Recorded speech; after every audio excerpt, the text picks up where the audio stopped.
Bienvenue sur cette vidéo qui vous aidera à compléter le dossier sur les fonctions exponentielles que je vous ai envoyé par mail.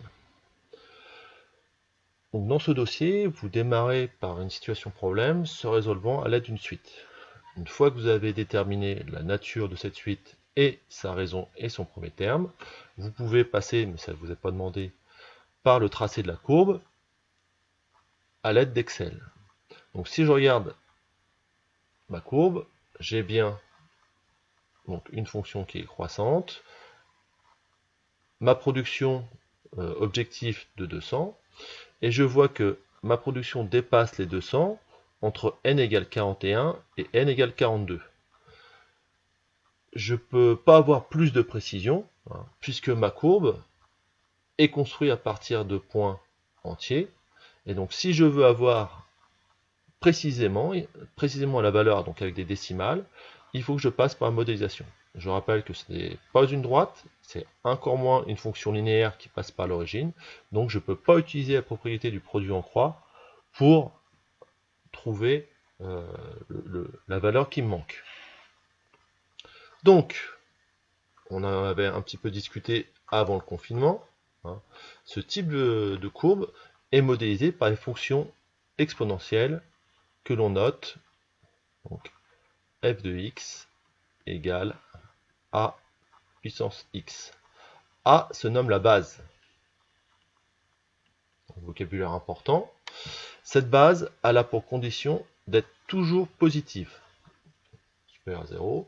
Et ensuite, les valeurs de x, je peux prendre toutes les valeurs possibles. Donc, je note ça x appartenant, le E arrondi, ça veut dire appartenant à l'ensemble des nombres réels. Donc, moins 10 millions, 565 000, plus 20 milliards, tout ce que vous voulez. Donc, ça, c'est l'ensemble des réels.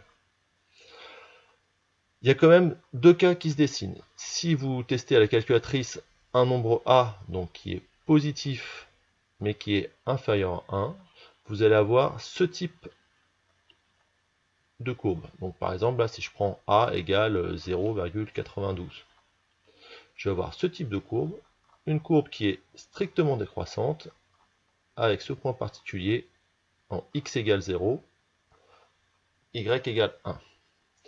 Si je prends A supérieur à 1, je vais avoir cet autre type de courbe, une fonction strictement croissante, et toujours en x égale 0, y égale 1.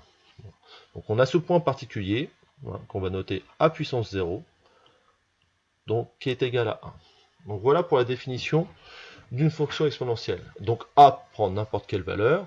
On verra dans le prochain cours, on étudiera une valeur de base bien précise qui vous servira pour faire de l'électricité ou de la mécanique. Donc je termine cette vidéo par les propriétés de calcul. Donc si vous retrouvez avec deux bases identiques mais à des puissances différentes, par exemple je vais prendre 1,2 à la puissance 3 fois 1,2 à la puissance 2,5, commence à m'énerver cet écran là, à ce moment là, puisque j'ai exactement les mêmes bases, je peux,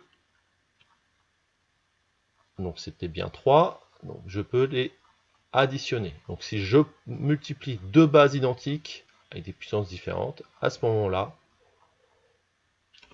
j'additionne les puissances. Et donc j'obtiens 1,2 à la puissance 5,5. Alors c'est pas la peine de le mettre entre parenthèses, par contre vous le mettez bien en exposant. Alors je vais essayer de déplacer ça, parce que ça commence à m'agacer.